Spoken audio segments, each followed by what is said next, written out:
Welcome, everybody, to Dead Talk Live. And today we have special guest, writer, director Timothy Stevens from his upcoming new movie called Ghost Lights. Timothy, thank you for being our guest. How are you doing today?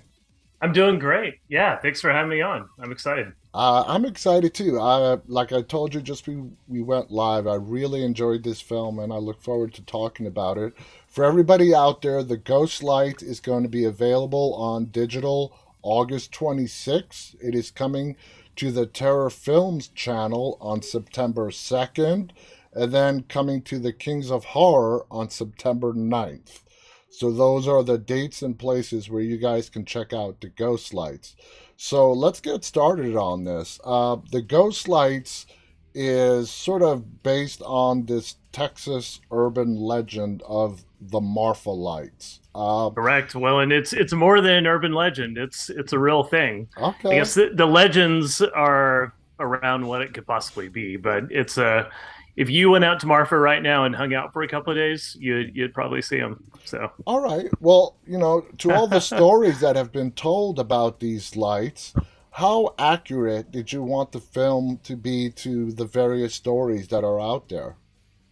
yeah, the whole inspiration for this project was actually a paranormal documentary TV pilot that I worked on. It was around 2019, I think, and unfortunately, like most TV pilots, they don't really amount to anything. You Yeah. you do a lot of work and you get everything lined up, and then something gets in the way, and the studio decides to go with something else, Yeah. right? Yeah. So but as part of that, I did a lot of research, and I talked to people on the ground in Marfa, and I actually spoke with one man in particular who said that he had an up close encounter with one of these lights, which is interesting because most people see him a mile or 2 miles away, Uh huh. and for him, it was an extremely traumatic event. And he had a hard time talking about it, and it was really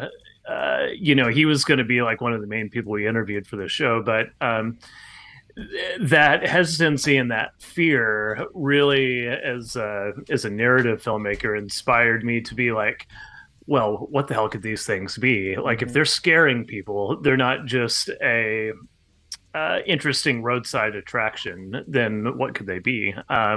So we have certainly taken some liberties, but I would say what we put in the film, in a lot of ways, is a direct adaptation of what this man told me he experienced, in some ways. And then, of course, we, as you want to with the narrative Of film, you course. kind of take your own creative liberties with it. But it all started from basically this man saying, I saw it from 2 feet away, and it was terrifying. And that Wow. was, yeah. And I mean, I get chills talking about it I can because imagine. this guy, you know, a credible individual when you speak to them, Yeah. and when you're scared and you don't want to talk to media, that's a good indication that something happened. Something happened. Yeah. Now, the story is about a father daughter and a grief that is taking place in these characters' lives. Now, the Marfalites and the legend and the stories behind it. How difficult was it putting the story of the father daughter journalist trying to cover a story with the Marfalites, the ghost lights, as sort of the encompassing background theme of it? Yeah, I mean, it's something I strive to do with everything that I work on. Is I try to find the human element and the heart element of it, and so what the Ghost Lights kind of the elevator pitch is. Alexandra is a journalist from Dallas. She goes off to New York City.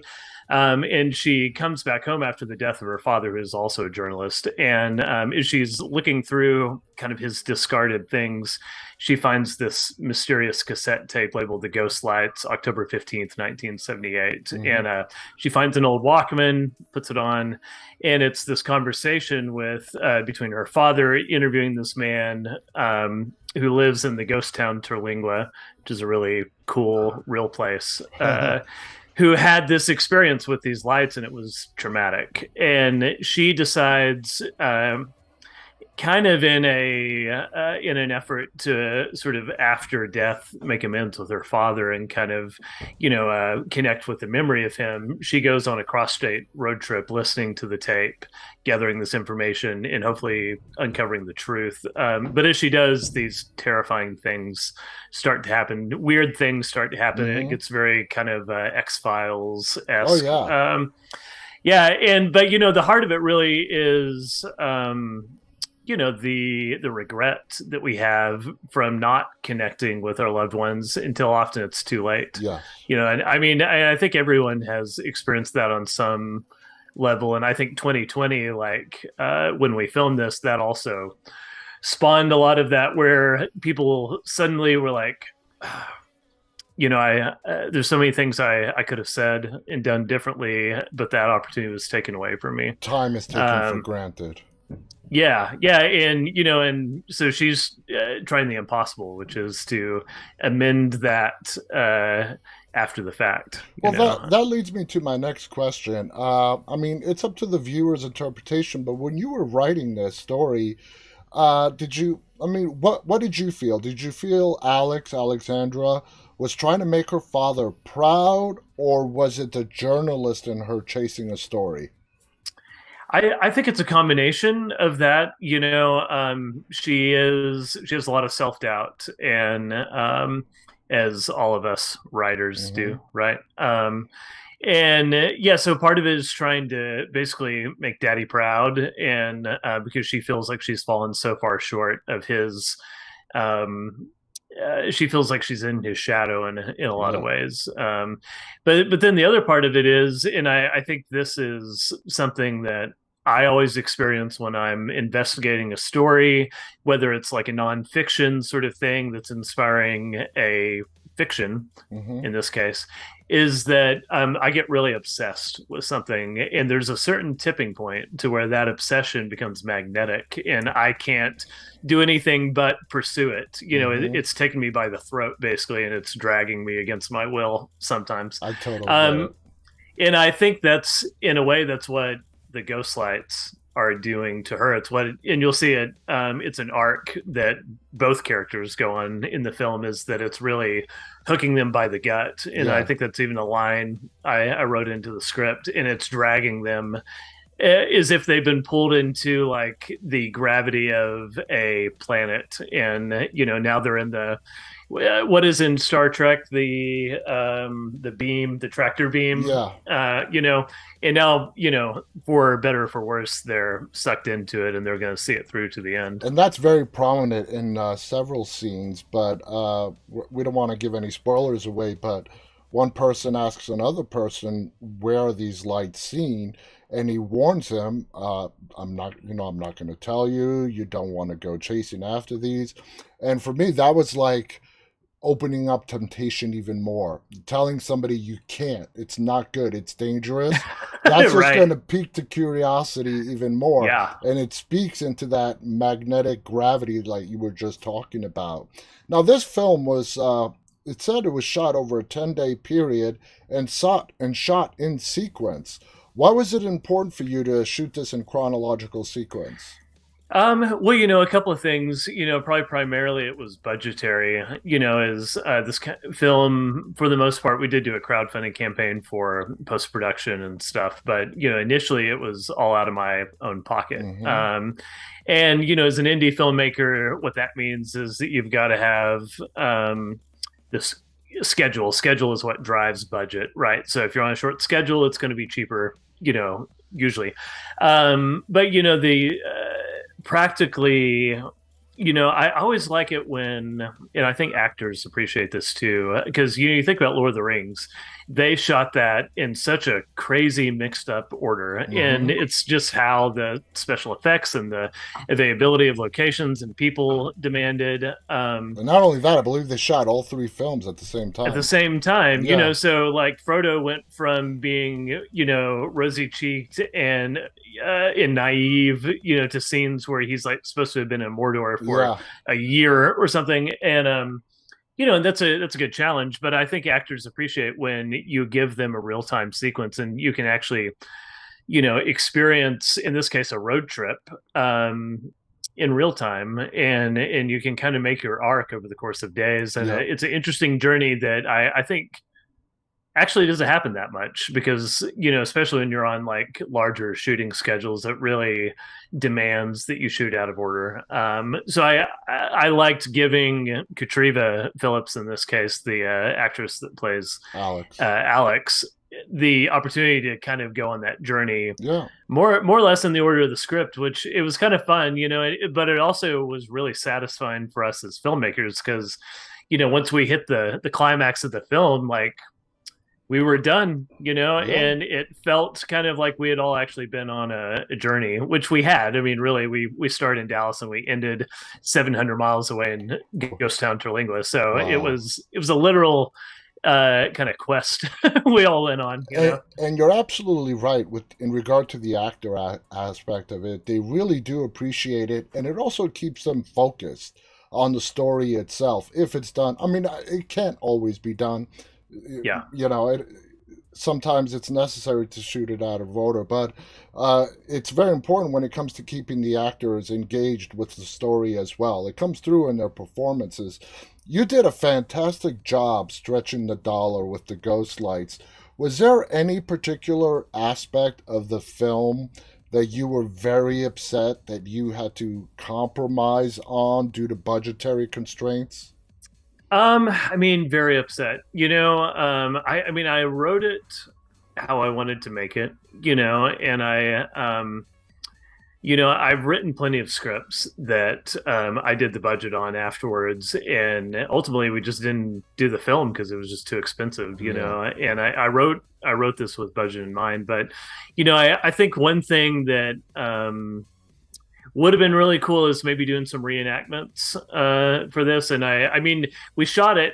This is kind of a hybrid feeling film. It feels Yeah. like half narrative, half documentary, which is actually kind of my background as a filmmaker, is half narrative, half documentary. So I kind of like combined some of that Hmm. aesthetics in this. And in documentaries, sometimes you want to do like A reenactment, a a dramatization. recreation. Yeah. Yeah. And I think that would have been cool, but also I was really inspired by this film and I always blank on the name. It's on Amazon Prime, and it's about a UFO encounter in the 1950s in this like little New Mexico town, the Vast of Night. Okay. And the Vast of Night does a really interesting thing several times, but specifically the main characters who are like basically trying to get a radio story recorded on like a reel-to-reel tape go to this woman who has experienced something, and she retells this like encounter experience,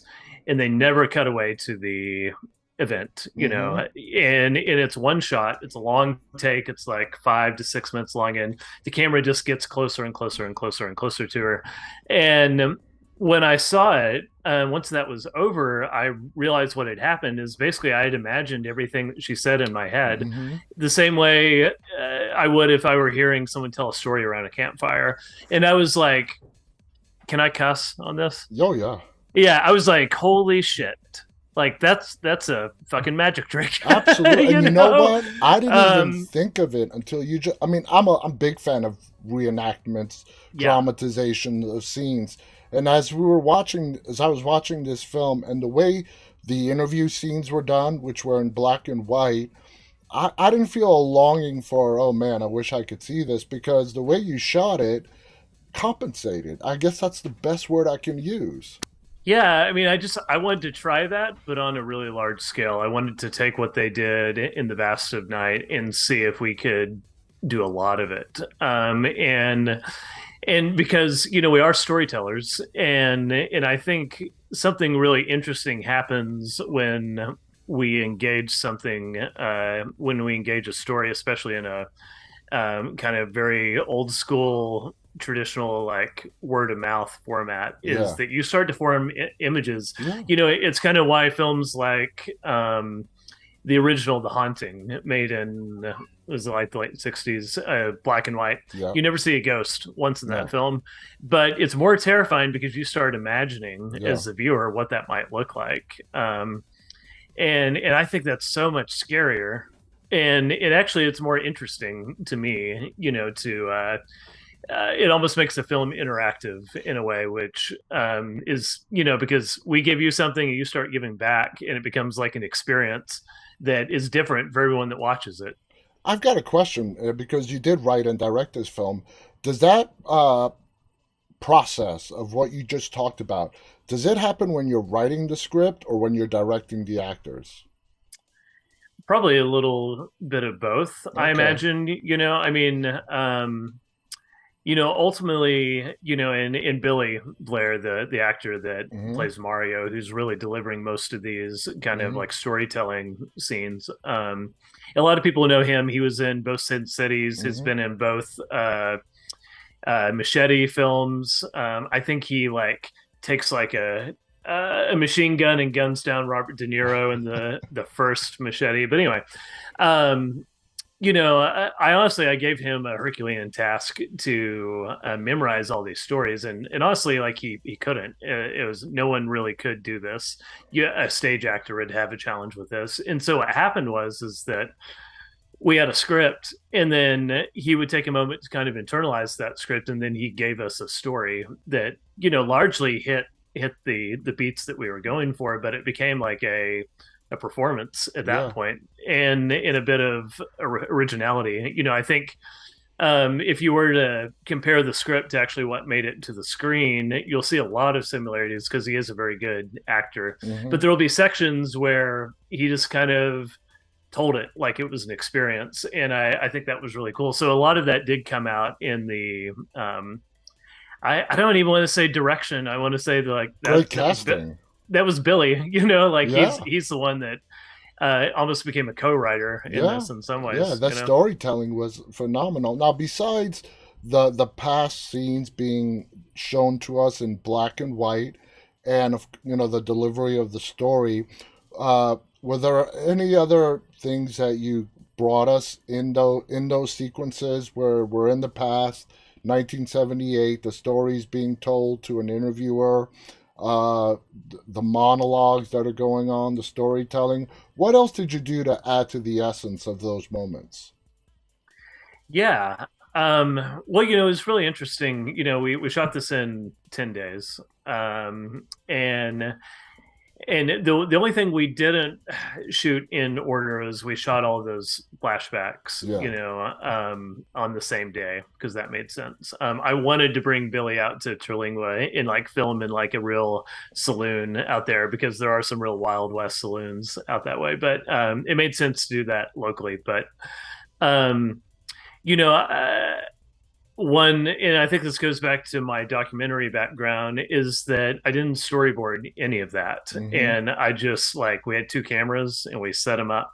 And one was on Arthur, one was on Mario. And and I didn't really even tell my camera operator, I said, I want you to respond to the actor. So if he starts to get really intense, do something with the camera that Yeah. responds to that, almost like a choreography sort of dance, like some improvised dancing. And I think, and I hopefully this answers your question. I think what that does is that it gives this kind of like visceral Mm-hmm. quality to some of those moments where he's recalling the most traumatic moments Yeah. of this experience, and the camera is it's totally unplanned. It's happening, and it's a live wire, in that way. Wow. And we didn't really have to do take twos for the most part, just because it you couldn't have made it any better, Yeah. right? Like Yeah. there's nothing better than just doing it and letting it be what it is, Let the actors go and just put the camera right there. Now, Yeah. the audience is going to walk away, and I think this is your intention, with their own ideas because the lights are unexplained, the Marfa Mhm. lights in real life. So, in the Ghost Lights, the movie, when people watch this film and they walk away from it, some are going to think UFO, some are going to think paranormal, ghosts, and whatnot. Uh, Mhm. are you happy with that, or do you want it to be like No, it's not ghosts. It's aliens. You know what I mean? What's that guy from Ancient Aliens? Yeah, yeah, Aliens. aliens. It's not aliens, but it's aliens. So I mean, it's purposefully ambiguous, Hmm. and I like a lot of films that do that. You know, I think about the ending of like The Witch, for Oh example, yeah. ends on a very big question mark. Now, if you watch it over and over again, you might start to pick up on what Robert Eggers was wanting to do there. But you know, if you try to find interviews and people ask him, "Hey, what happened at the end of that movie?" He just is quiet. He will not answer that And question. for those people who don't remember, The Witch, and I saw it again recently, like last month. They gather up. She meets up with this circle of other women that all just start floating in the air, and Yeah, that's the final scene, it and is. it ends with her like levitating in the Hmm. circle of the and moon, and just being and overwhelmed with joy. yeah, laughing, Hmm. like yeah, well covered in blood, I think. Yeah. And I was so yeah, I was just so affected by that. And there's plenty of other movies that have that same uh, kind of ambiguous ending. But another thing that I really liked about that film is that it ramps up really hard, Hmm. and there's no postlogue to Yeah. it. It's a climax without a resolution. Yeah. You know, in traditional storytelling, right? You're supposed to.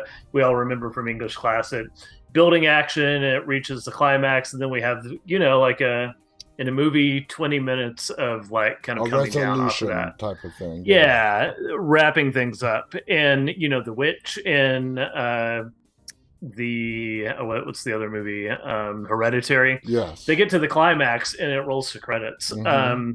And it I don't know, maybe it's like the like punk rocker in me, like I really like that, you know. I like it, almost feels like a middle finger to just like give no resolution. Go And against the grain. Yeah.